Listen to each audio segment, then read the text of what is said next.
Video call पे आप अपने बॉस या पार्टनर से बात कर रहे हो, वो बहुत परेशान है, अर्जेंटली आपसे पैसे मांगते हैं। आपको लगता है यार ये तो मेरे नोन है, मुझे पैसे भेजने चाहिए, मुझे हेल्प करनी चाहिए।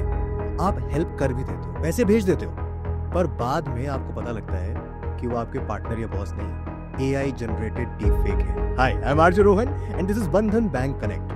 और आज हम बात करेंगे एक नए साइबर थ्रेट के बारे में, जो कि है AI इंपर्सोनेशन। यानी दिखने में आपको जानने वाले लोग लगेंगे, बट आखिर में वो स्कैमर्स होंगे।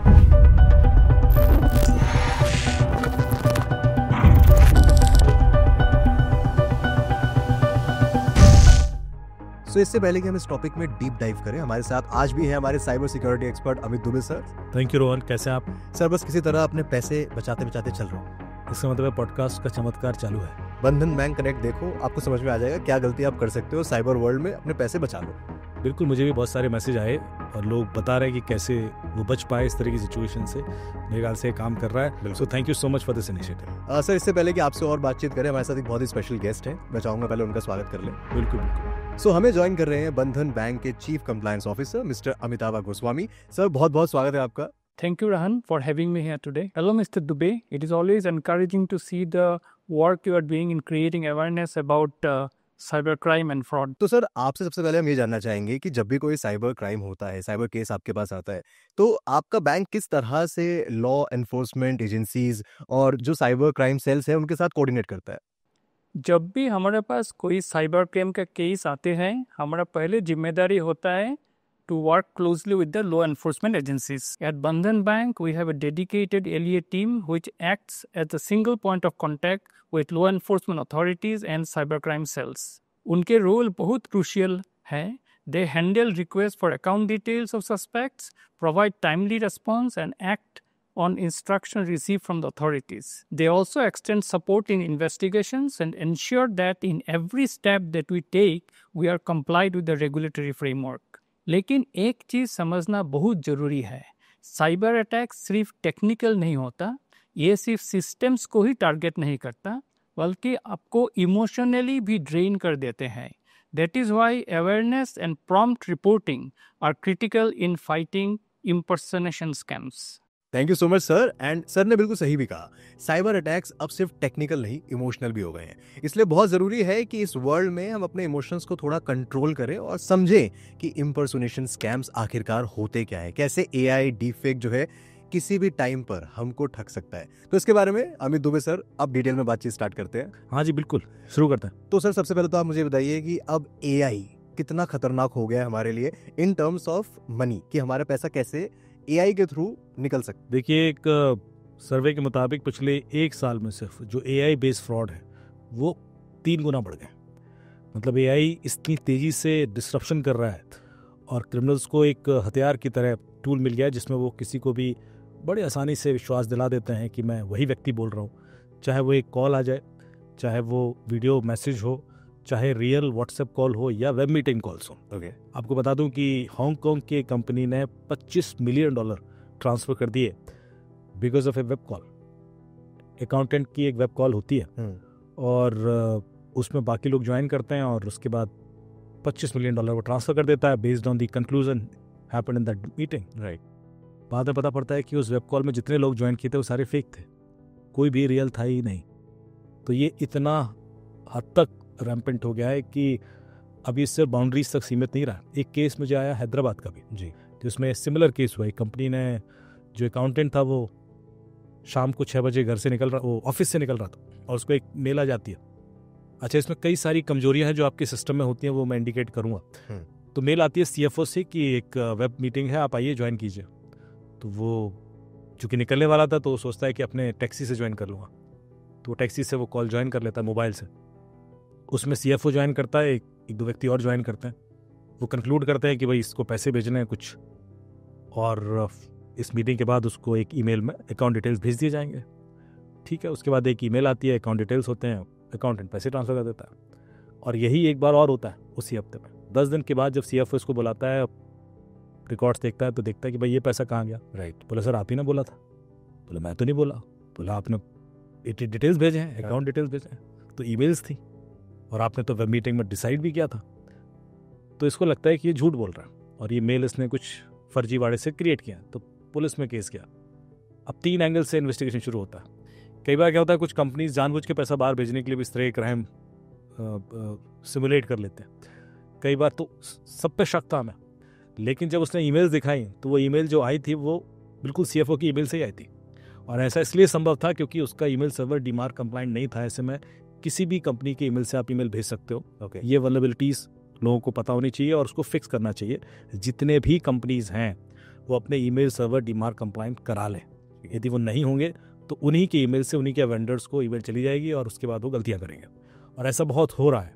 फिर देखा गया कि ईमेल आई कहाँ से थी, उसका आईपी एड्रेस क्या था, तो वो यूएस के किसी ईमेल मतलब यूएस में ईमेल सर्वर सेटअप किया गया था और इनका कोई ईमेल सर्वर वहाँ था नहीं। तो ये तो समझ में आएगा कि क्रिमिनल ने स्पूफ ईमेल किया है, पर वो वेब कॉल के बारे में कंक्लूजन नहीं हो रहा था। जी, जब हमने डिवाइसेस स्कैन करनी शुरू की तो उसके मोबाइल में हमें एक स्क्रीन रिकॉर्डिंग ऐप मिल गई और वो ऐप उसकी वाइफ ने इंस्टॉल की थी उस पर नज़र रखने के लिए। उसमें वो वेब कॉल रिकॉर्ड हो गई और उसमें हमने जब देखा तो तीनों लोग दिख गए, बाकी लोग जो ज्वाइन किए थे, और बिल्कुल रियल। हमने डीप फेक टेस्ट किया तो पता पड़ा डीप फेक है ही नहीं, ये तो रियल है। जी, तो यदि रियल वीडियो है तो फिर कैसे? तो फिर हमने जब गौर से देखा तो जो सीईओ था उसके पीछे एक क्लॉक थी, उस क्लॉक में 2:30 बजा था दोपहर का, और ये एज पर अकाउंटेंट ये मीटिंग जो हुई है शाम को 6:30 बजे हुई है। तो हमने कहा फिर क्लॉक में 2:30 क्यों बज रहा है, घड़ी खराब है क्या? तो चेक किया तो बोले नहीं, घड़ी खराब तो नहीं है। तो इसका मतलब है ये जो रिकॉर्डिंग है ये 2:30 बजे की है, ये 6:30 बजे कॉल हुई ही नहीं है, ये 6:30 बजे यूज़ की गई है। तो फिर उसकी सीईओ के सारे आउटलुक के जो मीटिंग्स थी वो देखे गए कि 2:30 बजे ऐसी कौन सी कॉल हुई थी इसकी। तो हमें बहुत सारी मिल गई, पिछले 6 महीने में बहुत सारी ऐसी वेब मीटिंग मिली। फिर हमने देखा कि उन वेब मीटिंग को किस किसने ज्वाइन किया, उन सबके लैपटॉप मंगा लिए गए। जब पूरा स्कैनिंग शुरू हुई तो पता पड़ा कि एक एम्प्लॉय था इनका जो हर एक वेब कॉल रिकॉर्ड करता था, स्क्रीन रिकॉर्डिंग करके, and he plan this in such a way. तो इस केस में तो कंक्लूड इसलिए हो गया क्योंकि फॉर्चुनेटली एक ऐप थी उसके फ़ोन में और we could reach to that logic. But otherwise यदि किसी के संग हो रहा है कि आपको आप ही के किसी परिचित की आवाज़ में कॉल आ जाता है और उसी के नंबर से आता है, तो फिर आप क्या करेंगे? आप मना कर देंगे, हेल्प नहीं करेंगे? बिल्कुल करेंगे। तो ऐसे में एक ट्रिक है। पहले तो यदि उसी के नंबर से कॉल आ रहा है तो इसका मतलब उसकी कॉल स्पूफ हो रही है। मैं आपके नंबर से किसी को कॉल कर तो सकता हूँ, उस नंबर पर रिसीव नहीं कर सकता। ओके। तो जैसे ही आप कॉल बैक करेंगे तो रियल व्यक्ति ही उठाएगा, और जब तक वो क्लियर ना कर दे तब तक ऐसा कोई स्टेप ना उठाए। होता क्या है कि नॉर्मली क्रिमिनल वो स्पूफ कॉल तब करेगा आपको जब आपका जो व्यक्ति है जिसके नाम को वो यूज़ कर रहा है, इम्पर्सोनेट कर रहा है, वो बिजी है, वो फ्लाइट में है, एग्जाम दे रहा है, मीटिंग में है, कोर्ट में है, और वो कॉल नहीं उठा रहा। तो आप और पैनिक हो जाते हो कि कॉल नहीं उठा रहा है और उसने रिक्वेस्ट किया तो मुझे कर ही देना चाहिए, हॉस्पिटल में है, कुछ भी ऐसी सिचुएशन वो बताएगा। तो जब तक वेरिफिकेशन ना हो जाए ना करें। दूसरा एक और सजेशन दूंगा मैं कि हमेशा एक कोड रखें ऐसी सिचुएशंस के लिए फैमिली में, कि आपको यदि पैसे की जरूरत है तो एक कोड बता क्योंकि अभी तक हमें जो पता है वो तो ये चीज़ें हो रही हैं, कल के दिन कुछ और ऐसा हो जाता है जी, तो और मुश्किल हो जाएगी। तो इसलिए एक और सजेशंस है इसके साथ ही। पर ये इतना कॉमन हो गया है कि आपको कॉल आ जाएगा।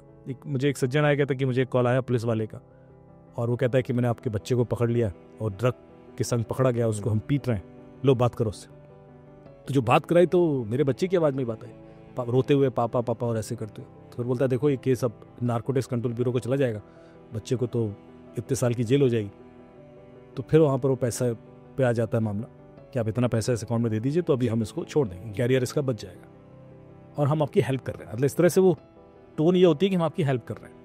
तो आदमी को लगता भी नहीं कि क्रिमिनल हो सकता है, धमकी नहीं दे रहा वो, और उसने कर दिया पैसे ट्रांसफ़र। ऐसा और एक केस आया तो वो बोलता है कि जब उसने मुझे बोला कि आपका बच्चा है ऐसा है और रेप के चार्जेस में हमें पकड़ा हुआ है, और मेरा बेटा बोले मेरे सामने बैठा हुआ है, तो मैंने उसको थोड़ी देर तो मैं डर गया, फिर हिम्मत करके बोला पर मेरा बेटा तो मेरे सामने बैठा है। तो मुझे और चिल्ला के बोला तो क्या हुआ, तुम्हारे भाई का बेटा होगा, किसी को तो पकड़ रखा है। तो आप समझ रहे हो criminals are so confident right कि वो आपसे गलती कराएंगे। आप कितना भी कॉन्शियस रहें, सचेत रहें, वो कोई ना कोई ऐसी चीज़ निकाल लेंगे जिससे आप गलती करें, फिर चाहे वो डिस्ट्रेस के केसेस हों या इम्पर्सनेशन के। जी, आप वो गलती ना करें, इसके लिए ज़रूरी होना चाहिए कि आपको ये चीज़ पता है कैसा संभव। राइट सर, एक और स्कैम जिसके बारे में पढ़ रहा था वो ये था कि अब क्योंकि एआई आ गया है तो फीमेल वॉइस निकालना ही बहुत आसान है। बिल्कुल। तो ये भी एक स्कैम चला है कि आपको लगेगा कि आप किसी महिला से ही बात कर रहे हो, धीरे धीरे वो महिला आपसे पहले प्यार की बातें करेगी, उसका पैसे की बातों पे आ जाएगी, और फिर आप क्योंकि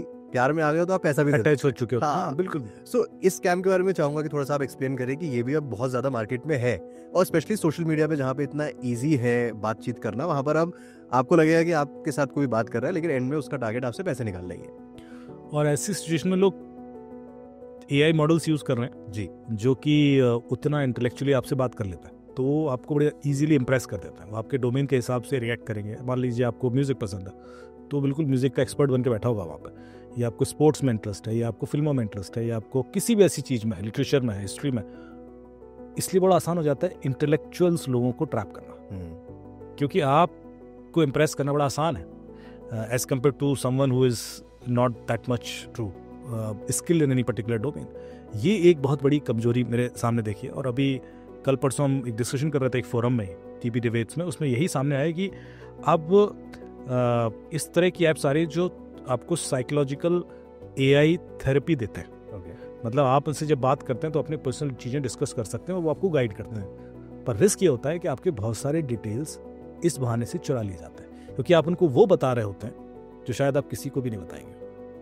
क्योंकि जैसे आप एक डॉक्टर को सब कुछ बता देते हैं, आप कई बार AI थेरेपिस्ट को वो सब बता देते हैं और वो आपके खिलाफ इस्तेमाल होता है। तो ये एक और रिस्क है जो AI की वजह से आ गया है कि आप किसी भी ऐसे AI टूल को यूज़ करने से पहले देख लें कि ऐसा तो नहीं कि ये ट्रैप है। आप तो इमोशनली होके या आप परेशान थे, डिप्रेस थे and you were open, right, but वो सारी इन्फॉर्मेशन किसी और के हाथ में भी जा सकती है। और सर अब इतने ओपन AI प्लेटफॉर्म्स हैं जहाँ पर हमारी लाइफ का इतना इम्पॉर्टेंट हिस्सा बन गया है कि आपको हर एक सवाल जो है अब आपको AI से ही पूछना है टू गेट बेटर आंसर्स, या फिर आपको किसी भी चीज़ के लिए now we all use AI। So वहाँ पे हमारी बहुत डिटेल्स है, इतनी डिटेल्स है कि अगर आपसे पूछूंगा आप अपने बारे में 4 लाइनें बताओ, तो आप शायद 4 लाइन बताते हुए हेजिटेट करो, वो आपके बारे में 400 लाइन बता देगा। बिल्कुल। और विद 400 लाइन आई मीन कि वो आपका पास्ट प्रेजेंट फ्यूचर सब बता रहा है कि आप आगे क्या प्रोजेक्ट करने वाले हो, वो भी उसे पता है क्योंकि आपने सर्च किया हुआ है वहाँ पे। सो इतना ज़्यादा इन्फॉर्मेशन उसके पास है। सो ये कितना बड़ा थ्रेट है। आपने कभी जो आप AI यूज़ करते हैं, जो भी पॉपुलर AI, उससे आप एक सवाल पूछना, आप कहना डिस्क्राइब माई सेल्फ, और आपको मजा आ जाएगा। जैसे आपको डिस्क्राइब बोला कि आप 4 लाइन बोल पाओगे, वो 400 वो, उसके बाद उसको बोला कि यार ये तारीफ मत करो मेरी, जरा नेगेटिव्स बताओ, फिर वो आपको उधेड़ देगा। फिर वो आपकी ऐसी चीजें बताएगा कि रहने दे भाई। ये जो डर है ना, वो आपको इतना समझ गया है। और ये कैसे समझा वो आपकी, क्योंकि आपने इतना इंटरेक्ट किया उसके साथ। और यही आपके बारे में कोई और भी जान सकता है। बिल्कुल। अगर और यही रिस्क है। हाँ, यही रिस्क है। क्यों ये चीज जो आपको लगता है कि सिर्फ इसको पता है, अब सिर्फ इसको नहीं पता है। और ये गलतियां पहले भी होती थी। देखिए जब सोशल मीडिया था तो सोशल मीडिया पे एक फ्रेंड रिक्वेस्ट आई, मेरे पास कई सारे केसेस आए ड्यूरिंग कोविड ऑल्सो, कि साहब वो रिक्वेस्ट आई थी और मैं उस लड़की से अटैच हो गया ऑनलाइन, और वो डिस्कशन होने लगा। उसके बाद अचानक से मुझे कॉल आता है कि मैंने तुम्हें कोई गिफ्ट भेजा है, वो रिसीव कर लेना है। फिर वो कुरियर वाले का फ़ोन आ जाता है कि आपके लिए गिफ्ट आया है, तो कहते ठीक है भेज दीजिए। फिर कुरियर वाले का फ़ोन आता है कि उस गिफ्ट में तो करेंसी है या ज्वेलरी है, तो आपको तो कुछ पेनल्टी देनी पड़ेगी। फिर मैं उससे कोऑर्डिनेट करती हूँ कि भाई वो ऐसा क्या भेज दिया तुमने, हाँ यार वो कुछ करेंसी और ज्वेलरी भेज दिए, गिफ्ट है तुम्हारे लिए, प्लीज़ रिसीव कर लो, जो भी पेनल्टी है मैं आपको बाद में पे कर दूँगा। राइट। तो कहते क्या पेनल्टी है, तो 2 लाख 2.5 लाख 3 लाख की पेनल्टी दिखाता है, आप उसको पे कर देते हो। फिर वो और पेनल्टी दिखाता है, नहीं इसमें तो और भी कुछ है। फिर इवेंचुअली वो 10-12 लाख के बाद आपको याद आता है कि यार ये मैं कर क्या रहा हूँ। ये जो ट्रैप है हुआ कैसे, बिकॉज आप इमोशनली कनेक्ट हो गए एक ऐसी व्यक्ति से जिससे आप कभी मिले ही नहीं जी, और आपको पता ही नहीं कि जो पीछे है उसके वो व्यक्ति है या है भी नहीं, मतलब तो हार्डकोर क्रिमिनल है एक्चुअली, पर वो इतने स्मार्टली आपके संग डील कर रहा है। अब ये चीज़ AI के थ्रू और आसान है। हाँ, क्योंकि सर मैं आपको बताऊं कि अगर मुझे आपके बारे में जानना है, मुझे आपके सारे वीक पॉइंट्स पता है, मुझे पता है कि आपकी मदर जो है उनको ये इलनेस है, इसका ट्रीटमेंट चल रहा है, क्योंकि आप मेडिसिन भी सर्च कर रहे हो, आप हॉस्पिटल्स भी सर्च कर रहे हो उस पर, तो वो AI सब बता देगा आपको। So I know everything about you and your shortcomings. तो मेरे लिए कितना ईजी है अब आपको टारगेट करना कि यार आपकी मदर जो है वो हॉस्पिटल में है, अभी मुझे उनका बिल पे करना है, वो अचानक से गिर गई है, आप मुझे पैसे भेज दो। मतलब कितना इजी पिक्चर हो गया है अभी आपको स्कैम में फंसाना। मुझे कई सारे पॉपुलर चैट ऐप्स हैं जी, अब मैं नाम जी ऐसे एक्सपोज नहीं करना चाहता, लेकिन ध्यान रखिए वो क्या करते हैं, वो आप जब आप उनकी सेटिंग्स में जाके चेक करेंगे कि आपके क्या क्या परमिशन लेते हैं, तो आपकी ब्राउजिंग हिस्ट्री, आपकी यूट्यूब वॉच हिस्ट्री, आपके कीवर्ड जो आप सर्च करते हैं वो, आपके financial detail, SMS access, email access ले लेते हैं। आपको लगता है OTP के लिए ले रहे हैं, पर वो इसलिए नहीं, वो आपके बारे में मैक्सिमम जानना चाहते हैं। जब वो सब कुछ जान लेते हैं तो एक सर्विस ऑफर करते हैं, AI सर्विस सबको। जैसे कि अब मैं किसी लड़की को इम्प्रेस करना चाहता हूँ और वो भी उस ऐप को यूज़ करती है और मैं भी करता हूँ, तो ये सर्विस अवेलेबल है। उसमें क्या होता है कि मैं उससे पूछ सकता हूँ कि मुझे उसको इम्प्रेस करना है, तो मैं क्या करूँ। तो आपको स्टेप बाय स्टेप गाइड करता है, SOP बना के देता है कि इस लड़की को इसमें इंटरेस्ट है, इसको अभी ये करना, वो डेफिनेटली हाँ करेगी, उसको इस वाले रेस्टोरेंट में लेके जाना, उसको यही खिलाना। मतलब इतना फुल प्रूफ प्लान दे देगा वो कि उस लड़की को लगेगा यार ये तो बेस्ट चॉइस है मेरे लिए, और आप रिलेशनशिप में आ भी जाओगे। पर ऐसे रिलेशनशिप टिकते नहीं है, फिर दिक्कत आनी शुरू होती है कि ये तो AI के थ्रू था। तो ये प्रॉब्लम इतनी रैम्पेंट होने वाली है, और ये थोड़ा सा गूगल करेंगे लोगों को पता पड़ जाएगा मैं किसकी हिंट कर रहा हूँ। पर ये खतरा और बढ़ जाएगा कब, जब यही चीज क्रिमिनल प्लांटेड वे में करेगा। बट खैर क्राइम के पर्सपेक्टिव से नहीं, आप मुझे वैसे ही बता देना उस ऐप का ना। अभी कल परसों की न्यूज़ थी, एक डेटिंग ऐप के थ्रू एक बंदा गया और उसको लूट लिया। तो ये तो होता ही रहा है कि आप जैसे ही किसी से इस हद तक कनेक्ट हो जाओ कि आप वो जीरो ट्रस्ट मॉडल वाला इग्नोर कर दें, तो वो मिसयूज होगा ही होगा। ओके सर, इस टाइप के स्कैम में सबसे ज्यादा किस कैटेगरी के लोग टारगेट्स पे आते हैं? CEOs, पेरेंट्स, जनरल पब्लिक, कौन ज्यादा टारगेट पे रहते हैं? देखिए, सबसे पहले तो किसी भी तरीके से अपने आप को ये बेनिफिट ऑफ डाउट मत देना कि आप टारगेट पर नहीं होगे। हालांकि क्रिमिनल्स ये रेखी करके रखते हैं कि किसके अकाउंट में पैसा है और तभी उसको टारगेट किया जाएगा। तो नॉर्मली जो कंपनीज के हेड हैं, CEOs हैं, MDs हैं, चेयरमैन हैं, या बिजनेस हाउसेस के लोग हैं, या फिर इवन पॉलिटिशियंस हैं या ब्यूरोक्रेट्स हैं, उनको भी टारगेट किया जाता है। उनको इम्पर्सनेट करके ज़्यादा नुकसान पहुंचाया जा सकता है। आमतौर पर क्या होता है कि उनकी पिक्चर लेकर एक नए WhatsApp नंबर पर डालकर किसी को मैसेज भेजा जाए कि मैं मीटिंग में हूँ और क्लाइंट के साथ हूँ और मुझे अचानक उसको कुछ गिफ्ट देना है, कुछ Amazon गिफ्ट कार्ड खरीद के भेज दीजिए। तो हमारे यहाँ जो हिरार्किकल सिस्टम है इतना स्ट्रांग है कि लोग क्वेश्चन नहीं करते और तुरंत भेज देते हैं। तो सिर्फ दिल्ली के अंदर 100+ ऐसे केसेस थे जो जिसमें सीनियर ब्यूरोक्रेट्स और पॉलिटिशियंस को इम्पर्सनेट किया गया था। मेरे पास लिस्ट आई साहब, ये सब हो चुके हैं और कई लोगों ने पैसे दे भी दिए थे जी। तो डेफिनेटली कॉर्पोरेट केस भी होते हैं। कॉर्पोरेट के कई बार केसेस नहीं आते, पुलिस तक नहीं पहुंचते, क्योंकि अमाउंट कई बार छोटा है, कई बार उस कंपनी के ऊपर कोई रेपुटेशनल इशू ना हो जाए। लेकिन ये हो रहा है बहुत ज़्यादा। इस तरह की सिचुएशंस हैं जहाँ पर लोगों को इम्पर्सोनेट कर कर पैसे मांग लिया जाएगा। एक और ट्रिक होती है, उसमें क्या होता है, मान लीजिए आपकी कंपनी के चेयरमैन है, MD है, CEO है, वो ट्रैवल करते हैं जी। तो अचानक से लोगों को एक मैसेज आता है कि मेरा नया नंबर है, इसको सेव कर लो।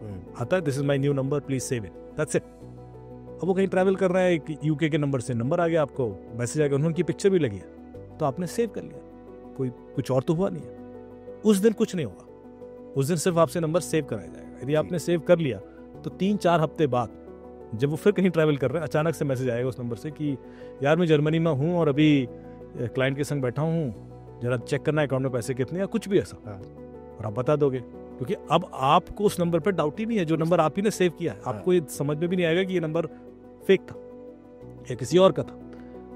और उसके बाद वो गिफ्ट कार्ड मांगेगा या किसी अकाउंट में पैसे ट्रांसफर करा लेगा। तो ऐसे केसेस है मेरे पास। तो आपको ये भी ध्यान रखना है, कभी कोई मैसेज करे कि मेरा नया नंबर है, सेव कर लो, तो आप वेरीफाई तो करें उसी का है नहीं है। किसी भी नए नंबर से कोई भी भेज दे, राइट, और आप सेव कर लेते हैं। और ना सिर्फ पैसा, वो किसी और तरह का भी नुकसान पहुंचा सकता है। एक केस मैंने देखा था, एक इन्फ्लुएंसर है बहुत बड़ा, उनकी किसी ने वीडियो बनाई और वीडियो में बोला है कि मैं मनी रेस कर रहा हूँ, फंड्स रेस कर रहा हूँ किसी नीडी के लिए, तो आप इस नंबर पे पैसा भेज। बिल्कुल। अब लोगों को लगा यार अच्छा काम कर रहा है तो हम भी जुड़ जाते हैं। 1000, 2000, 5000 बाहर बैठे लोगों ने डॉलर में पैसे भेज दिए। 2-3 दिन बाद जब ये वीडियो उस इन्फ्लुएंसर तक पहुंची तो उसने एक और वीडियो बनाई कि मैं नहीं हूँ, और तब तक लाखों लोग पैसा भेज चुके थे। और वो उसके अकाउंट में जा रहा था जिसका भी। और ये चीज़ जितने हमारे टॉप बिजनेसमैन हैं सबके साथ हो चुकी है। जो भी बिजनेसमैन हैं या जो इन्फ्लुएंसर्स हैं जी, क्रिकेटर्स हैं, बॉलीवुड स्टार्स हैं, उनको इम्पर्सनेट कर या तो इन्वेस्टमेंट स्कीम्स ऑफर की गई हैं जी, या ट्रेडिंग स्कीम्स ऑफर की गई हैं, share trading schemes and all, और लोगों ने पैसे लगा दिए। और तो और छोड़िए, इलॉन मस्क के नाम से ट्वीट हुआ था कि आप इस बिटकॉइन वॉलेट में पैसे डालिए, मैं पैसे बांट रहा हूँ, शाम तक 3 गुना करके दे दो, और लोगों ने डाल दिए। तो ये सारी चीज़ें बहुत ज़्यादा रैम्पेंट है, जिसमें लोगों की आइडेंटिटीज़ चुरा के जी किसी भी सोशल मीडिया अकाउंट के थ्रू अप्रोच करना, और लोग वेरीफाई नहीं करते, इसलिए ट्रैप हो जाते हैं। तो सर क्या आपके क्विक टिप्स रहेंगी? देखिए, सेफ अगेन वही हम थोड़ा सा फोकस करेंगे जीरो ट्रस्ट मॉडल पर, कि कभी भी कुछ ऐसा हो कि आपको फेसबुक पे रिक्वेस्ट आ गई या किसी भी सोशल मीडिया पर, तो एक बार वेरीफाई करें उसी व्यक्ति की है या नहीं जी। क्योंकि अभी इस समय आपको बड़ा लाइटली लग रहा है, कोई सोशल मीडिया रिक्वेस्ट तो है, अचानक कभी एक पैनिक सिचुएशन क्रिएट हो जाएगी जिसमें उसी हैंडल से मैसेज आ रहा होगा और आप सोच भी नहीं पाएंगे कि ये तो ऑथेंटिक है भी नहीं। क्योंकि अब आप 5,000 या 4,000 फ्रेंड्स हैं आपके फेसबुक पर या किसी भी सोशल मीडिया प्रोफाइल पर, आपको हर चीज़ याद नहीं रहेगी। तो ऐसे में थोड़ा सा रेगुलेटेड रखें। यदि कोई पैसा मांगा जा रहा है तो डेफिनेटली वेरीफाई करें किसी वो फैक्ट है या नहीं। दूसरा, कभी कोई नंबर सेव करने के लिए बोले तब भी उसको वेरीफाई करें। उसी की आवाज़ में कॉल आ रहा है तो किसी दूसरे चैनल पर कॉल करके वेरीफाई करें। हमेशा आपके सामने 2-3 ऑप्शन होते हैं। ऐसा नहीं है कि यदि किसी का एक प्लेटफॉर्म हैक हो भी गया तो हर हैक हो गया होगा, इसके चांसेस कम है। तो हमेशा उसको किसी दूसरे प्लेटफॉर्म पर भी वेरीफाई करके ही कोई निर्णय लें और दूसरों को भी बताएं। राइट, अमित सर ने एकदम सही कहा। आजकल सिर्फ देखना काफी नहीं है, वेरीफाई करना भी बहुत जरूरी है। तो इंपॉर्टेंट है कि आप किसी भी चीज पर आंख बंद करके विश्वास ना करें। डीप फेक्स का जमाना है दोस्तों, अलर्ट रहना ही सर्वाइवल है और फ्रॉड से बचना पॉसिबल है। इसलिए अपनी आंख कान नाक सब खुले रखिए और बंधन बैंक करेक्ट के एपिसोड फॉलो करते रहिए, क्योंकि आपको यहाँ पर हम ऐसी ऐसी चीजें बताएंगे जो आपको साइबर क्राइम से बचा सकती हैं। So once again thank you so much Amit sir जुड़ने के लिए। Thank you Rohan. और अगले एपिसोड में आपसे मिलेंगे एक नई कहानी, एक नए टॉपिक के साथ। तब तक आप लोग बचे हुए एपिसोड्स देख लीजिए, आपके लिए बहुत कुछ है वहां पे सीखने के लिए। और हम तो ये मानते हैं, बंधन बैंक कहता भी है, ट्रस्ट दैट ग्रोज, बंधन दैट स्ट्रेंथन्स। मिलते हैं आपसे फिर एक बार, ध्यान रखिए अपना।